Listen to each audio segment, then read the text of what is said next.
Hey! Tambala na! At eto na sila, ang nag-iisang masugid na tagahanga ni Nicole Yala. Chris Chuper!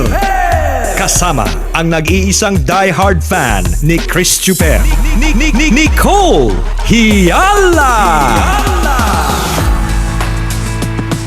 Mula sa Mahiwagang Burnay, ang kwento.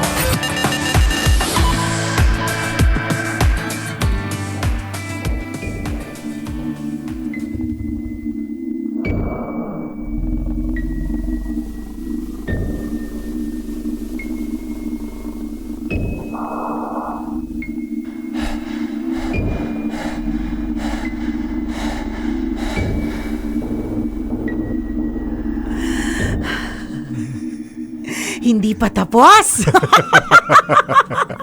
Hindi pa tapos ang katatakutan. Dear Nicole and Chris, itago nyo na lang ako sa pangalang Ines, isa sa mga napakaraming tambalanista. Sumulat ako upang ibahagi sa inyo ang aking nakakalokang karanasan not so long ago. After high school, nag-enroll ako sa isang art school sa Baguio. Naku, pag Baguio. Pinag-uusapan lang natin yan kahapon. Anyways, pangarap ko kasing maging graphic designer. Dahil 1 hanggang 3 oras ang layo ng eskwelahan sa bahay, naghanap ako ng malapit na mauupahan. Swerte namang nakakita ako kaagad. Isang lumang gusali na may 5 palapag.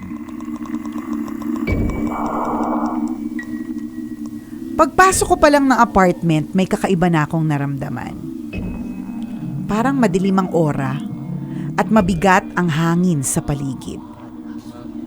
Hindi ko na lang pinansin at nagsimula akong mag-ayos ng mga gamit ko sa loob ng kwarto. Maya-maya may narinig akong kalansing na parang may nahulog na kubyerto sa kusina. Nakakatakot yung kusina. Alakas mag-imagine.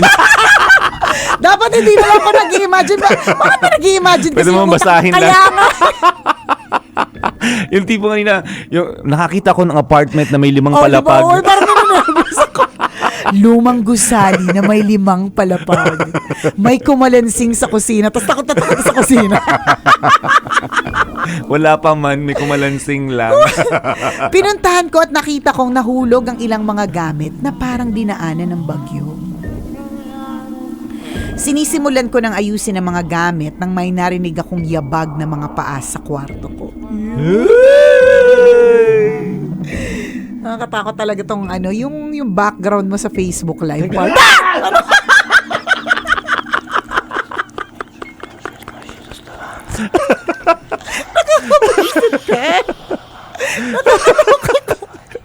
Wala pa.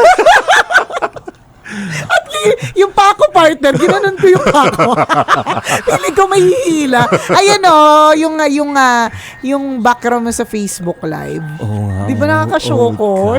Yan, ganyan na lang, magandang angle na yan. Yung puro kamay, tapos noo ko lang yung kita. Oh.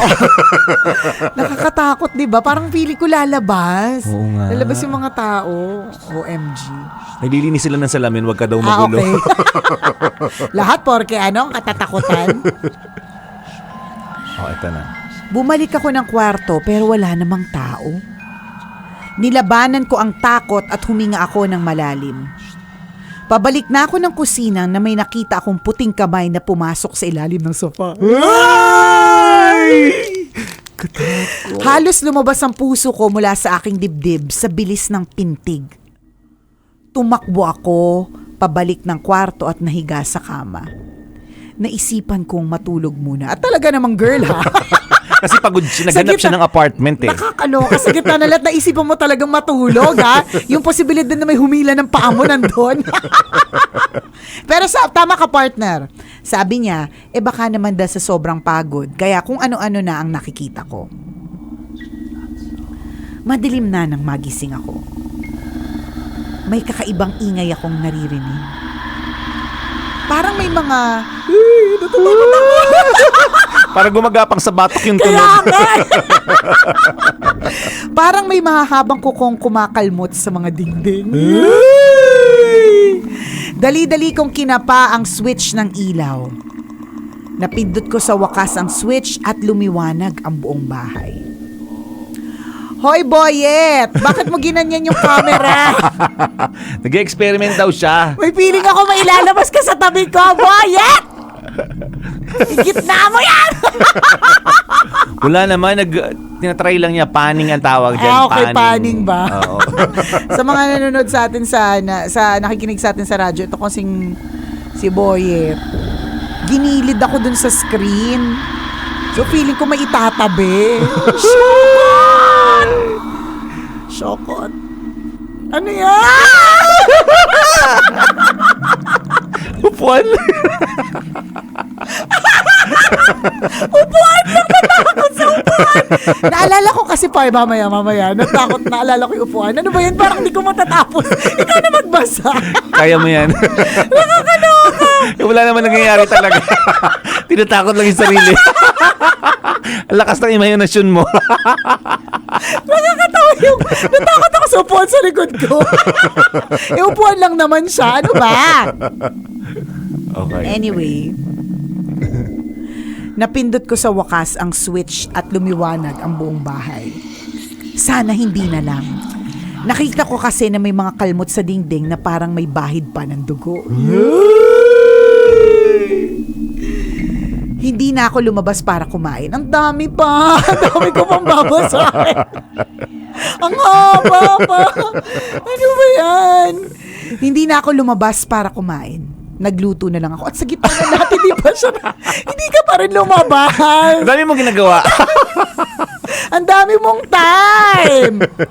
Habang kumakain, may napansin akong nakasilip mula sa kwarto. Nakatitig sa akin at nakangisi. Nakakatakot! Yung yung smile, yung pelikulang smile. Napanood mo ba? Hindi. Yung nakasmile lang, tapos nakasmile lang siya, tapos yung ang creepy ng pagkasmile tas dilat niya. na dilat yung mata niya. Oo, yung gano'n nakangisi. Oh my gosh. Hoy, Boyet! Nung naglalagay ka ng space sa gilid ko, ninenervous ako. Maganda yung lalagyan ka ng flower base. Anyways, maya-maya namatay ang ilaw sa apartment. Nagtaka ako kasi may ilaw naman sa kabilang building at sa mga katabing bahay. Kahit anong pindot ko ng switch, ayaw bumukas ng ilaw. Mabuti na lang at may gasera. Uy, nakakatakot yung gasera.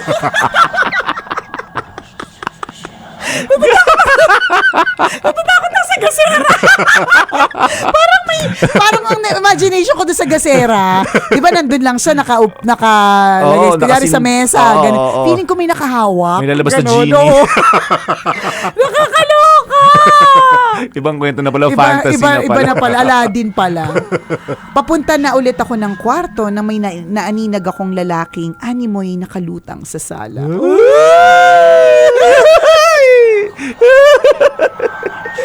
Nakakatakot! Napaluhod na ako at nagdasal na sana mawala na yung kung anong entity sa daraanan ko.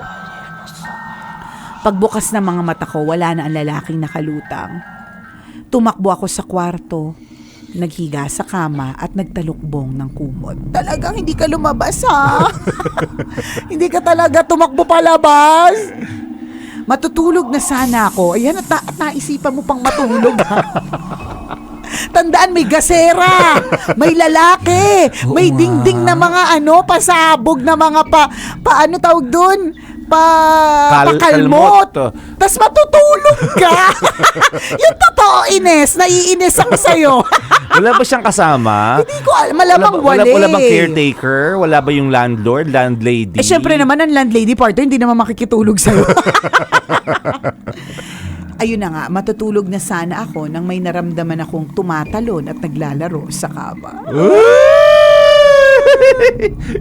Dahan-dahan kong sinilip at may nakita akong batang naglalaro, nakatingin sa akin at nanlilisik ang mga mata.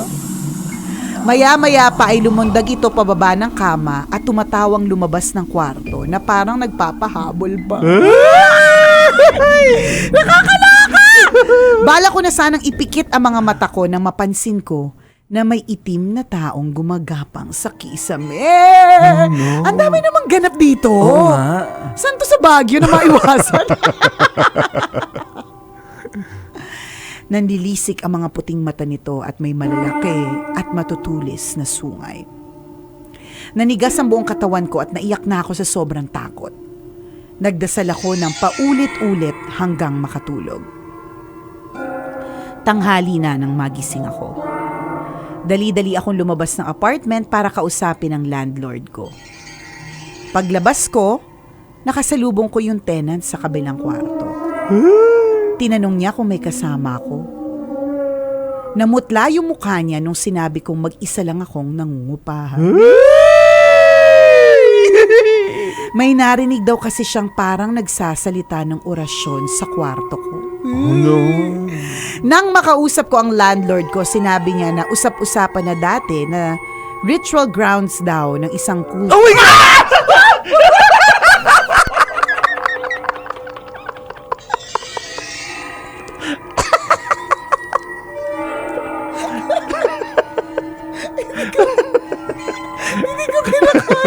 Hindi ko na kaya mga gulat.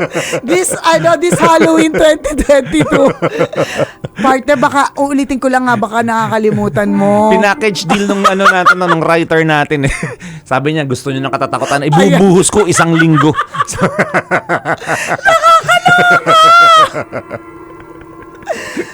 Ay, matatapos na. Sinabi niya na usap-usapan daw dati na ritual grounds daw ng isang kulto yung inuupahan ko. Hindi daw siya naniniwala sa sabi-sabi kaya pinarentahan niya. Ayan tayo, girl eh. Alang-alang sa kita eh. Ilang araw nang ipinatatawas ang apartment ko. Nagpapahinga muna ako sa bahay ng kaklase ko ngayon at nag-iisip kung babalik pa ba ako o hindi na. Kung kayo tambalan, babalik ba kayo? Ano ba, girl? Anyways, ang inyong tambalanista, Ines. Alam mo, Ines, nakakainis ka.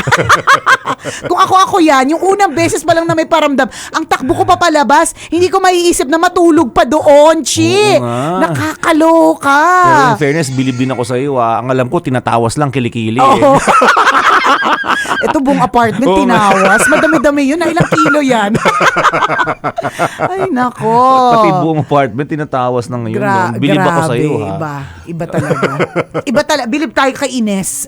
Nakinaya niya yung isang buong gabi, ha? Parte kung ako yan, I will spend the night in a place na sobrang liwanag. 'Di ba? Pupunta akong convenience store, dun lang ako, ganun. Kahit abutin ako ng gabi, kainin ko lahat ng chichirya doon. Ganun. Totoo. Pero hindi ko maiisip na na magstay pa. Kakaiba. So, ang tanong mo sa amin kung babalik pa ba? Ano ba? Alam mo na, sagot. Alam mo, Ikaw ba bumalik pa? Oo. Kung hindi ka bumalik pa, paano pa kaya kami mas Kaya nga. matatakotin kaysa sa Ito iyo? nga, binabasa lang namin yung kwento mo. Grabe na yung mga gulat namin eh. Yan pa bang kung babalik o hindi? Nakakaloka ka, ha? Pero may talaga, ako naniniwala ako, yung may mga lugar na parang ang bigat talaga ng dating sa'yo. Na parang may iba kang, hindi naman dahil sa gumaganing imahinasyon mo palagi. Pero parang makakaramdam ka lang ng bigata. Iba yung aura talaga. Tama yung mention niya, mabigat yung aura, mabigat yung hangin. May ganung lugar talaga. At kapag nakatagbo ako ng ganung lugar, either nagpapasama ako, mas kailangan masaya kami para makontra namin yung energy. Oo, tama.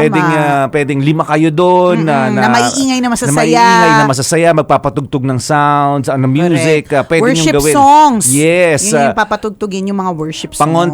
Pangontrang sa negative energy na nararamdaman ninyo. Kung talagang walang ibang choice ng matutuluyan. Dun talaga kayo, di ba? Oo, pero kung may iba pang option, hindi ko pipiliin yung lugar na yan.